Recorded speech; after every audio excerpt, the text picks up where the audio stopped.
Okay, welcome to this video. Thank you so much for tuning in, sharing in this now moment with myself and with one another. If you haven't seen these videos before, welcome back. If you have, my intention is unity and oneness.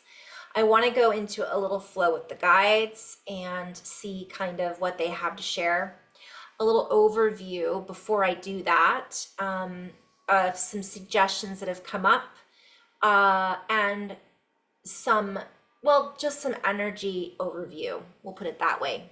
Energy trajectory overview. Some of the common themes I like to share that come up in session, I like to share with you guys as a collective, because if it's going to help the person I'm working with, and let's say 5 people have the same concerns, then clearly that's a collective concern, right? That's coming up over and over again, or it could be a synchronicity that it's like, all right, let's pay attention to this. One of the things that is coming up is a feeling of disappointment. So let's address that. The word that my guides were using was reaction to off center. So what I'm shown is the wobble. So if you want to think of a pendulum or just a wobble of energy, kind of doing this. It used to be, let's say, perfectly balanced, and now we're kind of doing this and we feel off center. And my guides are using the word cognitive dissonance because there's people that have become disappointed in other people.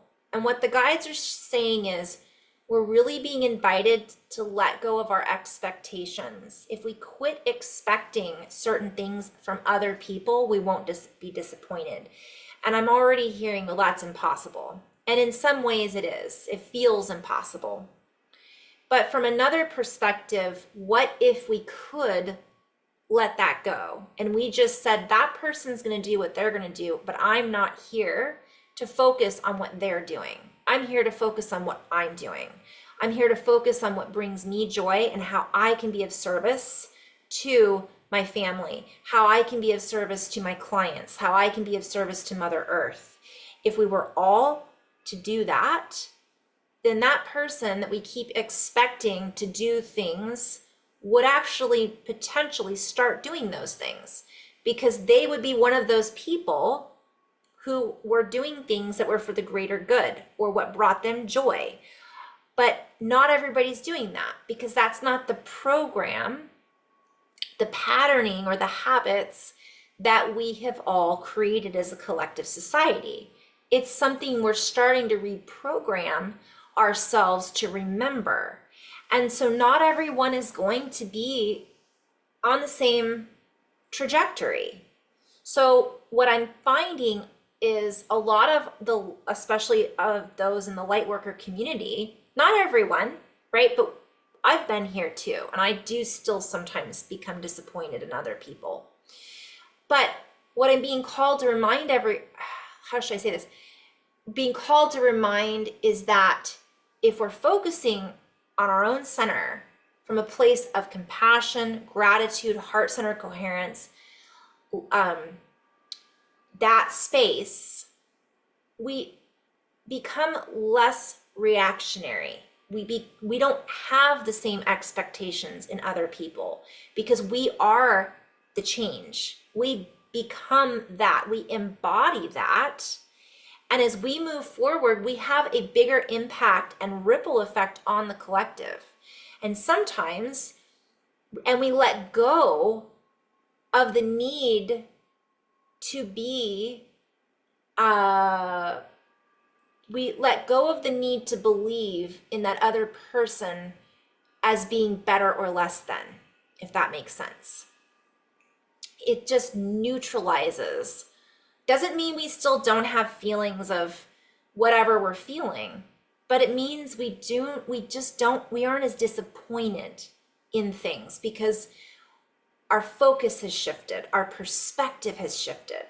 The perspective we hold around that individual or collective of individuals shifts, and we're able to amplify our frequency in such a way that amplification gets louder and louder and louder, and starts to muffle or drown out, from a positive perspective, that noise of, look over here, you need to feel this way.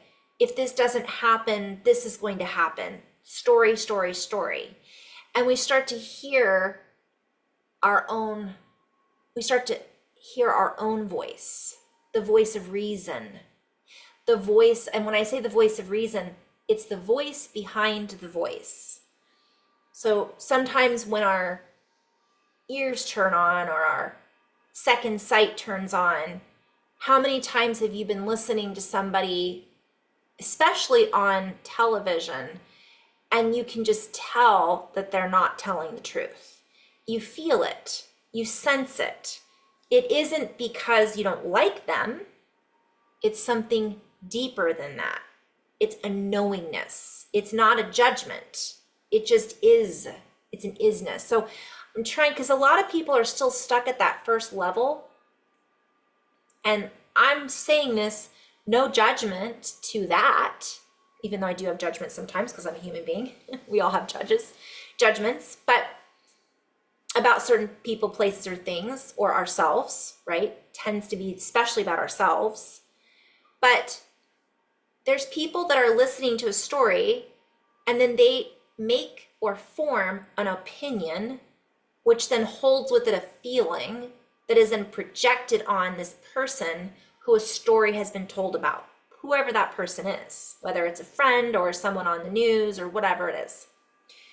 Yet in reality, that may not be the truth, or it may not be the entire truth, that story. So now we're projecting an emotion and attaching a judgment around that that's projected at that individual, group of individuals, whatever it might be, that is actually based on a false foundation, but we've made it real because now we believe in it so much that we feel it's true. So therefore, whenever we hear that person, see that person, place, or thing, we attach a definition to it through a feeling that was incited through a false insight that isn't really true. But now it becomes true. Does that make sense? I mean, I know that's crazy, but it's true. Crazy, but it's true.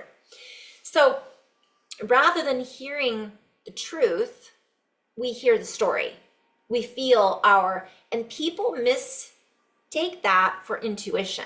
They believe they're feeling the energy behind something, when in actuality, all they're doing is interpreting an energy through their filter or lens of a story, or their ego, or a belief, or. And that filter then creates a false interpretation. Let me rephrase that. It's not necessarily false. It's just an interpretation based on a truth that doesn't have the fullness of what it really is. So and we've got millions of people walking around like this, right? We might be one of those people.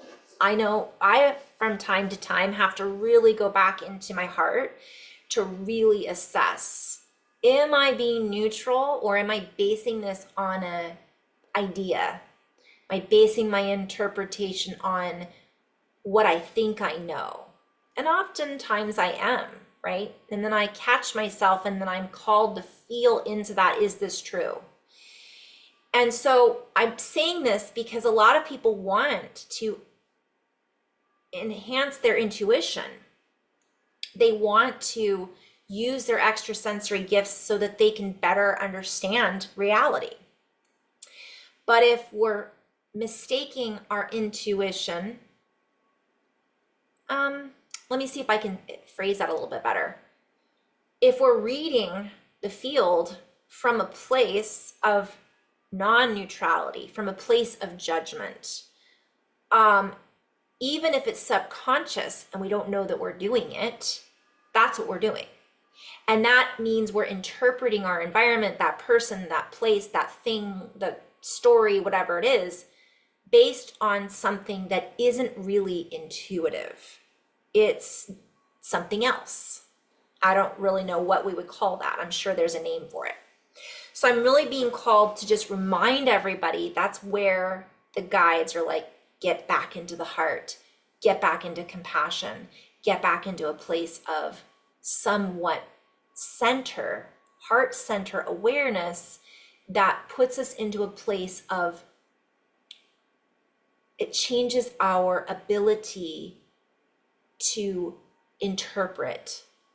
And we're interpreting through less of a lens or perception of a reality that's based on a story that may not be the true energy of that person, place, or thing. So that's essentially what one of the biggest messages that's coming through. And one of the reasons for this cognitive whatever, and let's play with that word briefly. Okay, I'm really being called to play with this. This is actually kind of a trigger word. I think a lot of people have been using this word lately. So in the field of psychology, cognitive dissonance is described as the mental disturbance people feel when they realize their cognitions and actions are inconsistent or contradictory. I don't really think that's a great definition. I liked this other one better on Medical News Today. When a person's behavior and beliefs do not complement each other, or when they hold two contradictory beliefs, it causes a feeling of discomfort that can motivate people to try to feel better. People may do this via defense mechanisms such as avoidance. I love that. So that's on Medical News Today. So what we have are, and I'm not a psychologist, but I'm just saying this is the word that the guides are using. We're contradicting. So we're hearing something and we're saying, well, that's true. But in actuality, deep inside of us, we're actually, there's something there that isn't true, but we're not aware of it. And part of the reason is we're conditioned, right? We're used to listening to something. We're used to thinking a certain way. We're told over and over and over again, this is the way. So therefore, we base our response, our beliefs, our values on that story, on that energy, on that person that represents that story. So the more as a society, as a collective, as a human, we tune into our own genius, essentially. And that is a play on words. Genetics, our DNA, our patterns, and we remap all of this through the trajectory of the heart of us being as one, rather than I think, therefore I am, therefore I think, I am what? I am, right? So we're being called to reassess and start to connect these disconnects. And this is going to feel uncomfortable for a lot of people. And what they're going to do is they're going to avoid. They're going to do what they can to cover that up because they don't even realize that's what they're doing. It's a subconscious behavior. Some people are becoming disappointed when someone is in that state. And again, this is a vibration. So I encourage anyone who is in that state of disappointment, and I've been there, I have moments of that as well, right? We all do as humans, to reassess, why am I feeling disappointment? Am I feeling disappointment? Can I shift that? Can I integrate that into some usable energy? Because where does that resonate on the scale of harmonics in alignment with me moving into the heart-centered trajectory, right? Am I in a place of compassion and forgiveness, or am I in a place of judgment and anger, right? So these are all questions we're being called to ask ourselves.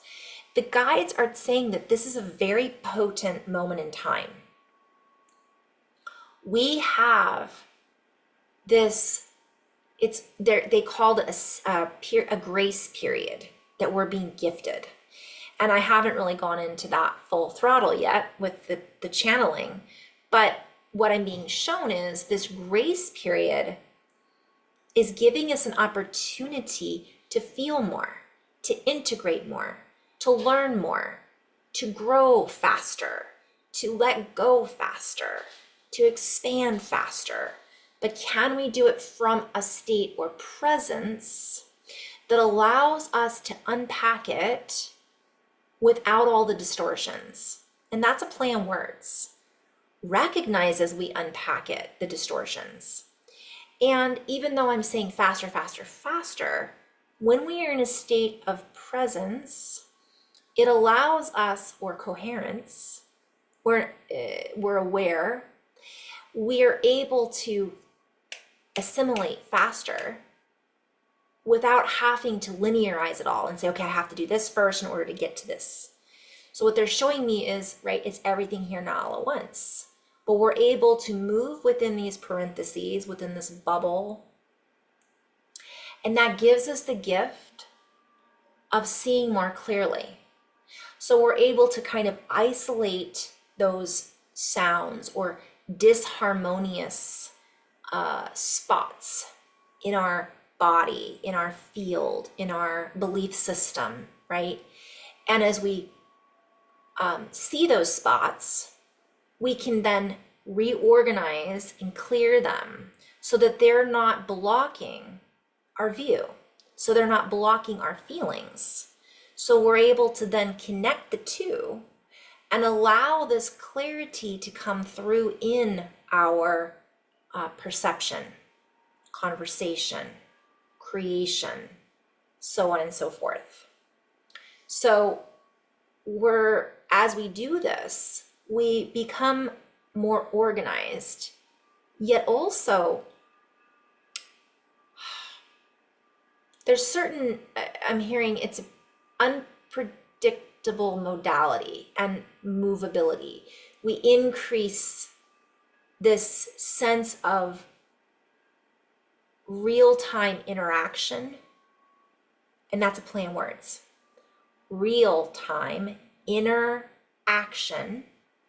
So we're able to then operate within real time, not this distorted template of what time means and what we actually have available to us, because the guides have said over and over again, so much more is available to us than what we think,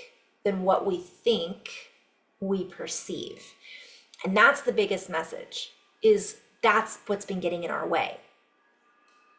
And I'm not saying thinking is getting in our way. What we think we perceive. So we think we're understanding something, back to the cognitive dissonance, but in actuality, we're not. But our perception of it is that we know. We know what this person is like. We know what that place is like. We know what this collective represents. But in actuality, we don't know what we don't know.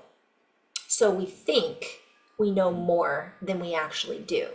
Simultaneously, we think we know less than we actually do, because we are working within parameters that we are in the habit or within the program, right, of working within. So we're breaking that program. It's broken, but we think it's still there. And so we're still kind of in a place of the in-between, is what I'm being shown. But if we can move past this and move back into our sense of self-worth, back into our sense of, again, greater compassion for all things, we begin to operate within the field from a very different, complex set of characteristics. That's a mathematical play on words. We begin to shift in this field in a dimensionless quality. We're not, and I'm hearing location and space. We're not subject to just one lower dimension. And I don't say that like it's worse dimension. I'm just saying it's an old way of operating. We begin to shift all of it. What we have available to us becomes available, because now we're able to perceive it. Whereas before we thought, okay, that's not possible. How many times have you had a conversation? It's kind of like the George Orwell, right? 2 + 2 is 5. But it's 4. Okay. But because they're telling us, and so there's this idea that can we see things slightly different than we did before from a more expansive view? When we expand our view, we see through our periphery, right? We're able to see the past. We're able to perceive the future now. And it's not like I'm being called to play with that a little bit. Yes, some people can see the future. Some people are able to look into the past of somebody else. That's not necessarily what I'm referring to.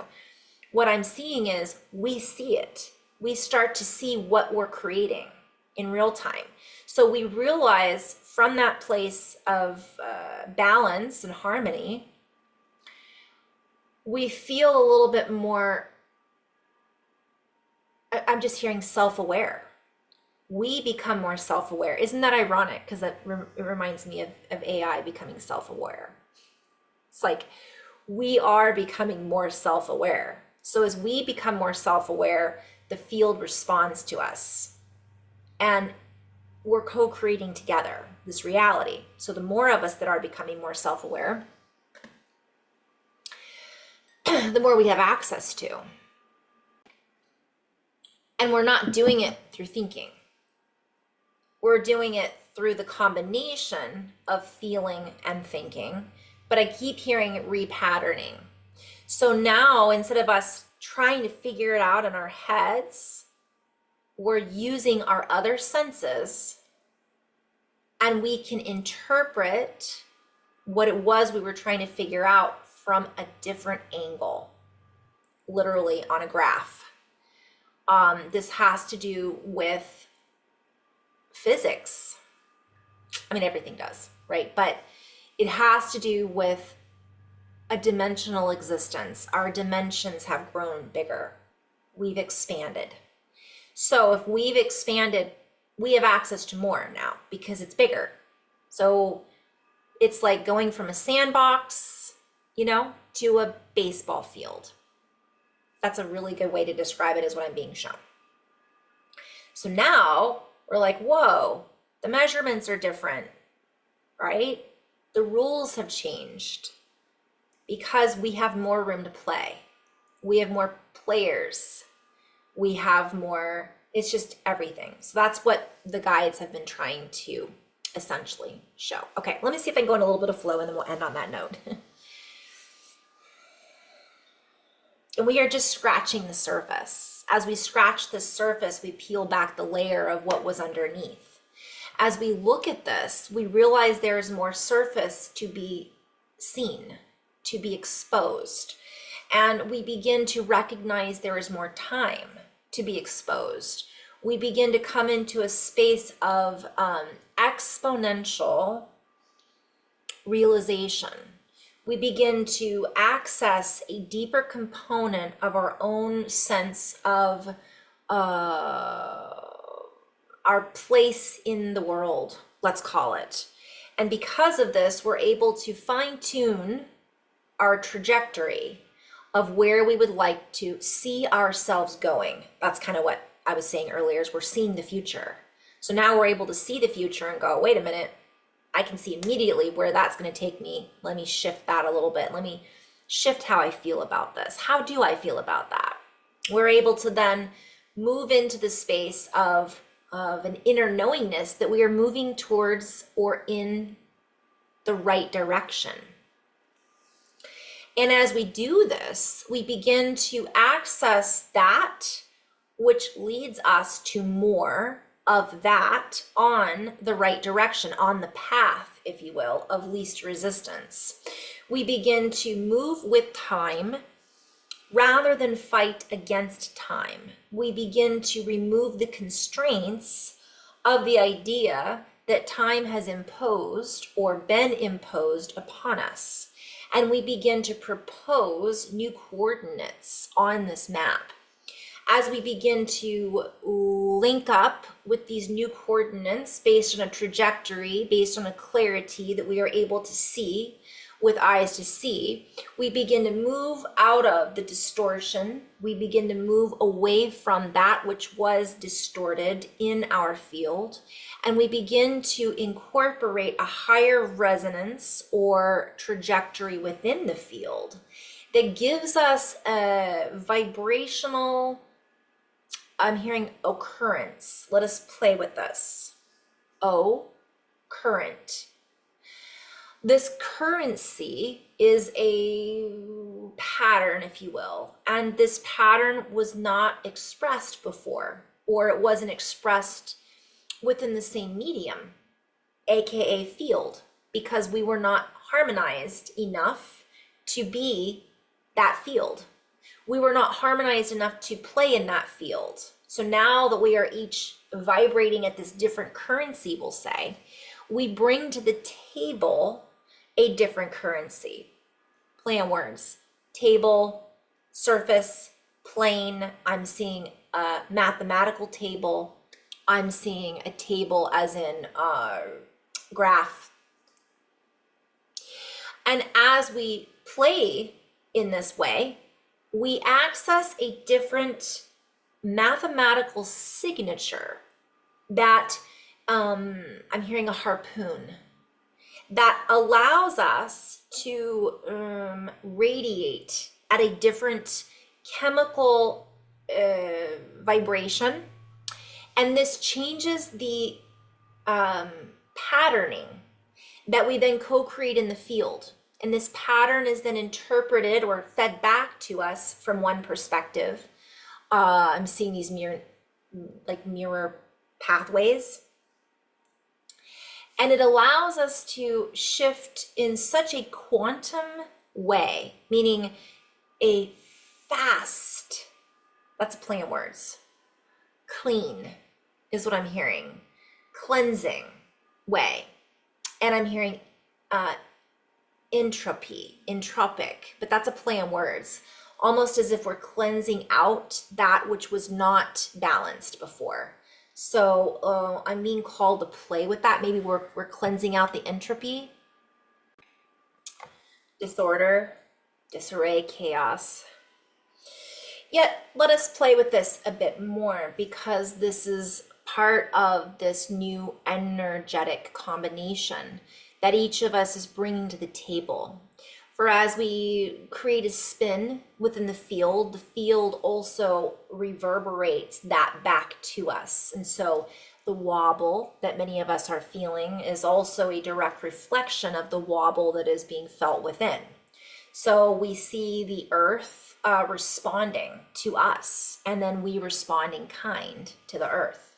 Can we, as a collective, shift the frequency in such a powerful, electrodynamic way that it gives us the ability to I'm hearing recategorize, reconform, change our dielectrics, that we actually shift the entire template structure of reality? We would say yes, because it has already been done. We are already operating in an entirely different bandwidth. And while some may not see that, we also invite you to see beyond that reality that is still in the process, if you will, of changing. And so again, we hear the term be the change. And as we change the trajectory, that which was measured is no longer measurable. And we'll play with this for a moment, because how can you measure infinity? And how can you measure things that do not have a base or foundation inside of a structure that has yet to be measured? For the measurable units of energy, joules, I'm hearing joules and kilowatts, is immeasurable currently.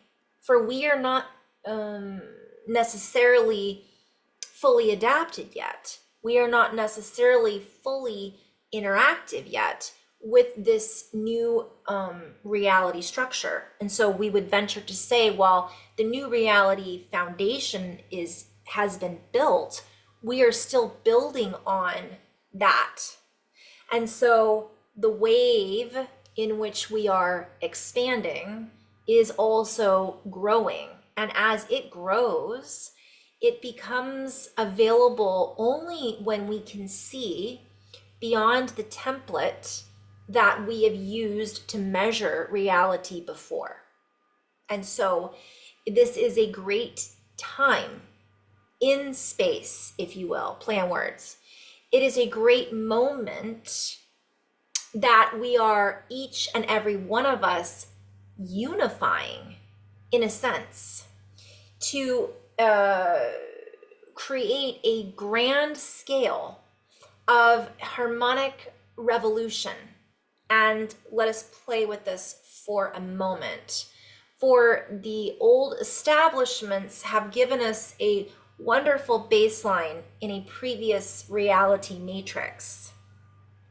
Although some do not see it that way, from a higher perspective or dimensional expression, it was a beautiful day, if you will. There is always beauty to be had in one person's reality, even if another person does not hold the same view. In some cases, a child is being born. In some cases, a farm is being created. A garden is being produced. An animal is birthed or saved in one perspective from the person who was not willing to see the animal as part of an investment in the greater good of reality. And so there are many different moments of beauty that can be had even in the moments of distortion, as we might call it. So in this new reality, all is here now. And so we are seeing all of it. And as we co-create with all of it, the outcome has yet to be established. And this is the beauty of creating in real time. We are not set on a trajectory necessarily that can be predicted, because that model is broken. And we are trying to use an old model that has molecular units of energy that do not add up to the new model. So while I'm being shown like construction, like excuse our dust, it's a play on words. Like there's something going on with their construction that is, I'm just hearing scaffolding, right? The scaffolding's here, we're building it. We're not really sure what it's gonna look like yet. That's up to you right now, and me right now in this moment. So again, we come back to the space of being able to see clearly through this field of everything. And the only way we can establish that sense of self is by us going back within to the higher self, setting higher standards, if you will, for that which we are focusing on, for how we are focusing our energy, our units, our joules. What are we valuing, if you will? What are we giving value to? What holds weight for us? What are we weighing ourselves down with? What are we waiting on? Who are we waiting on? And this is all a play on words. For as we establish these connections, as we establish these ideas about what we wish to see, and we feel into that, we recognize our ability to co-create in a reality that is ever changing, ever growing, ever expanding. And we step away from the old model of compression, depression, of I'm just seeing being compartmentalized. And we are able to expand accordingly. The accordion, if you will, begins to open, and we begin to be able we become able to see within these files. We begin to expand these files and use our newfound capabilities to see beyond what we thought we were capable of before. So we invite everyone to tune into their heart center, to tune into their imagination, to become more centered in what they can imagine moving forward, and move forward into that, and also see the past from that view of higher, I'm hearing higher wealth, value, higher sense of worth. For each and every one of you is adding to this great, grand, energetic contribution. What will you contribute energetically, and what will you contribute to is up to you. And so we are all on this scale, if you will, currently. And we would venture to share that the scales have been renewed. There is no, I'm just seeing like us versus them, right? It's like, let's recognize that we're kind of all in this field. So again, it's about our center, our heart space, our awareness, our knowingness. And as we continue to nurture that and nurture each other from a place of compassion, the angles that don't quite fit begin to soften and begin to dissolve. And we begin to dissolve the old, whatever we want to label them as, timelines, reality structures, foundations that are now have become rigid and no longer allow us the fluidity that we are actually existing within. So they're still there, we can see them, but there'll come a point when they won't still be there because we're seeing them from a different perspective. So they don't hold the same template anymore. It's like the Mandela effect, essentially. And I encourage you to look that up if you haven't looked that up before, because that's what we're doing in real time. We're kind of creating this Mandela effect on our reality. So what we thought is like, wait a minute, that's not true. But it was, but it no longer is, right? And again, if you look that up, I encourage you to ask yourself those questions like, how do I remember? I remember it being this way, but according to Google, it's not that way. That doesn't mean it didn't really happen the way that we remember. In some cases, it didn't really happen the way that we remember. Boy, I could go into a whole other video on the Mandela effect, I think, but I am going to end on that note. Staying centered, balanced as much as we can, coming from a place of compassion is really important. Because the last thing I want to end on is this grace period that we're in, that's a play on words. It's like we are being offered a gift right now to really play with the field in a very different way than we ever have. So if we can get creative, it's going to give us an opportunity to create more abundantly right now. So in love and light, guys, namaste. Thank you.